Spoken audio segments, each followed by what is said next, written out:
ہم نے اسے زندگی عطا کی اور اس سے غلہ نکالا جس کی خوراک یہ کھاتے ہیں، اور ہم نے اس زمین میں کھجوروں اور انگوروں کے باغات پیدا کیے اور ایسا انتظام کیا کہ اس میں سے پانی کے چشمے پھوٹ نکلے تاکہ یہ اس کی پیداوار میں سے کھائیں، حالانکہ اس کو ان کے ہاتھوں نے نہیں بنایا تھا، کیا پھر بھی یہ شکر ادا نہیں کریں گے؟ پاک ہے وہ ذات جس نے ہر چیز کے جوڑے جوڑے پیدا کیے ہیں، اس پیداوار کے بھی جو زمین اگاتی ہے اور خود انسانوں کے بھی اور ان چیزوں کے بھی جنہیں یہ لوگ ابھی تک جانتے تک نہیں، اور ان کے لیے ایک اور نشانی رات ہے، ہم اس پر سے دن کا چھلکا اتار لیتے ہیں تو وہ یک یک اندھیرے میں رہ جاتے ہیں اور سورج اپنے ٹھکانے کی طرف چلا جا رہا ہے۔ یہ سب اس ذات کا مقرر کیا ہوا نظام ہے جس کا اقتدار بھی کامل ہے، جس کی رحمت بھی کامل، اور چاند ہے کہ ہم نے اس کی منزلیں ناپ تول کر مقرر کر دی ہیں،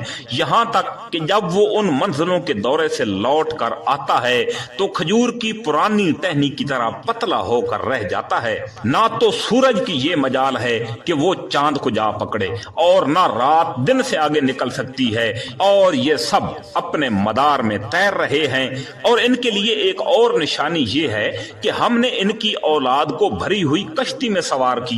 اور ہم نے ان کے لیے اسی جیسی اور چیزیں بھی پیدا کی جن پر یہ سواری کرتے ہیں، اور اگر ہم چاہیں تو انہیں غرق کر ڈالیں جس کے بعد نہ کوئی ان کی فریاد کو پہنچے اور نہ ان کی جان بچائی جا سکے، لیکن یہ سب ہماری طرف سے ایک رحمت ہے اور ایک متعین وقت تک زندگی کا مزہ اٹھانے کا موقع ہے جو انہیں دیا جا رہا ہے۔ اور جب ان سے کہا جاتا ہے کہ بچو اس عذاب سے جو تمہارے سامنے ہے اور جو تمہارے مرنے کے بعد آئے گا تاکہ تم پر رحم کیا جائے، تو وہ ذرا کان نہیں دھرتے۔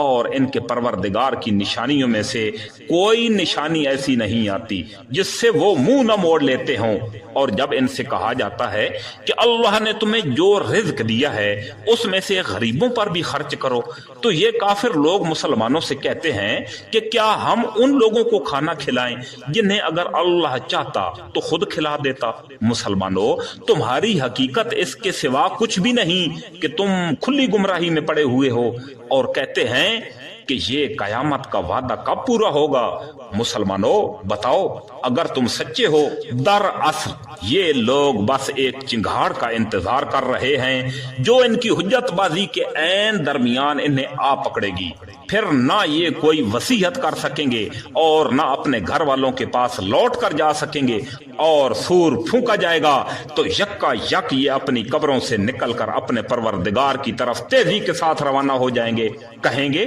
کہ ہائے ہماری کمبختی، ہمیں کس نے ہمارے مرکز یعنی ہماری قبروں سے اٹھا کھڑا کیا ہے؟ جواب ملے گا کہ یہ وہی چیز ہے جس کا خدا رحمان نے تم سے وعدہ کیا تھا اور پیغمبروں نے سچی بات کہی تھی، اور کچھ نہیں، بس ایک زور کی آواز ہوگی جس کے بعد یہ سب کے سب ہمارے سامنے حاضر کر دیے جائیں گے۔ چنانچہ اس دن کسی شخص پر کوئی ظلم نہیں ہوگا اور تمہیں کسی اور چیز کا نہیں بلکہ انہی کاموں کا بدلہ ملے گا جو تم کیا کرتے تھے۔ جنت والے لوگ اس دن یقیناً اپنے مشغلے میں مگن ہوں گے، اور وہ اور ان کی بیویاں گھنے سایوں میں آرام دہ نشستوں پر ٹیک لگائے ہوئے ہوں گے، وہاں ان کے لیے میوے ہوں گے اور انہیں ہر وہ چیز ملے گی جس کی وہ طلب کریں گے۔ رحمت والے پروردگار کی طرف سے انہیں سلام کہا جائے گا، اور کافروں سے کہا جائے گا کہ اے مجرمو، آج تم مومنوں سے الگ ہو جاؤ۔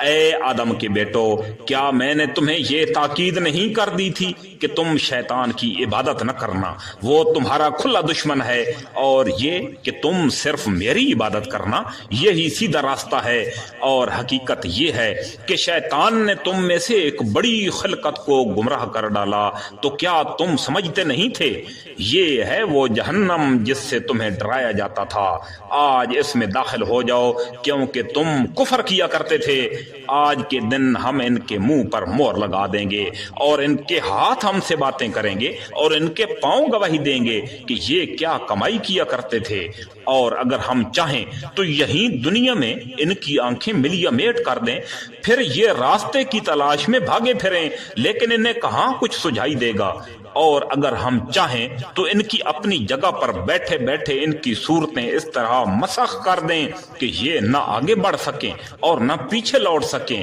اور ہم جس شخص کو لمبی عمر دیتے ہیں اس سے تخلیقی اعتبار سے الٹ دیتے ہیں، کیا پھر بھی انہیں عقل نہیں آتی؟ اور ہم نے اپنے ان پیغمبر کو نہ شاعری سکھائی ہے اور نہ وہ ان کے شایان شان ہے، یہ تو بس ایک نصیحت کی بات ہے، اور ایسا قرآن جو حقیقت کو کھول کھول کر بیان کرتا ہے تاکہ ہر اس شخص کو خبردار کرے جو زندہ ہو، اور تاکہ کفر کرنے والوں پر حجت مکمل ہو جائے۔ اور کیا انہوں نے یہ نہیں دیکھا کہ ہم نے اپنے ہاتھوں کی بنائی ہوئی چیزوں میں سے ان کے لیے مویشی پیدا کیے اور اب یہ ان کے مالک بنے ہوئے ہیں، اور ہم نے ان مویشیوں کو ان کے قابو میں دے دیا ہے، چنانچہ ان میں سے کچھ وہ ہیں جو ان کی سواری بنے ہوئے ہیں اور کچھ وہ ہیں جنہیں یہ کھاتے ہیں، نیز ان کو ان مویشیوں سے اور بھی کئی فوائد حاصل ہوتے ہیں اور پینے کی چیزیں ملتی ہیں، کیا پھر بھی یہ شکر بجا نہیں لائیں گے؟ اور انہوں نے اللہ کو چھوڑ کر اس امید پر دوسرے خدا بنا رکھے ہیں کہ انہیں ان سے مدد ملے، حالانکہ ان میں یہ طاقت ہی نہیں ہے کہ ان کی مدد کر سکیں، بلکہ وہ ان کے لیے ایک ایسا مخالف لشکر بنیں گے جس سے قیامت میں ان کے سامنے حاضر کر لیا جائے گا۔ غرض اے پیغمبر صلی اللہ علیہ وآلہ وسلم، ان کی باتیں تمہیں رنجیدہ نہ کریں، یقین جانو ہم میں سب کچھ معلوم ہے کہ یہ کیا کچھ چھپاتے ہیں اور کیا کچھ ظاہر کرتے ہیں، اور کیا انسان نے یہ نہیں دیکھا کہ ہم نے اسے نطفے سے پیدا کیا تھا، پھر اچانک وہ کھلم کھلا جھگڑا کرنے والا بن بیٹھا۔ ہمارے بارے میں وہ باتیں بناتا ہے اور خود اپنی پیدائش کو بھلا بیٹھا ہے، کہتا ہے کہ ان ہڈیوں کو کون زندگی دے گا جبکہ وہ گل چکی ہوں گی، کہہ دو کہ ان کو وہی زندگی دے گا جس نے انہیں پہلی بار پیدا کیا تھا، اور وہ پیدا کرنے کا ہر کام بخوبی جانتا ہے، وہی ہے جس نے تمہارے لیے سرسبز درخت سے آگ پیدا کر دی ہے، پھر تم ذرا سی دیر میں اس سے سلگانے کا کام لیتے ہو۔ بھلا جس ذات نے آسمانوں اور زمین کو پیدا کیا ہے، کیا وہ اس بات پر قادر نہیں ہے کہ ان جیسوں کو دوبارہ پیدا کر سکے؟ کیوں نہیں، جبکہ وہ سب کچھ پیدا کرنے کی پوری مہارت رکھتا ہے۔ اس کا معاملہ تو یہ ہے کہ جب وہ کسی چیز کا ارادہ کر لے تو صرف اتنا کہتا ہے کہ ہو جا، بس وہ ہو جاتی ہے۔ غرض پاک ہے وہ ذات جس کے ہاتھ میں ہر چیز کی حکومت ہے، اور اسی کی طرف تم سب کو آخر کار لے جایا جائے گا۔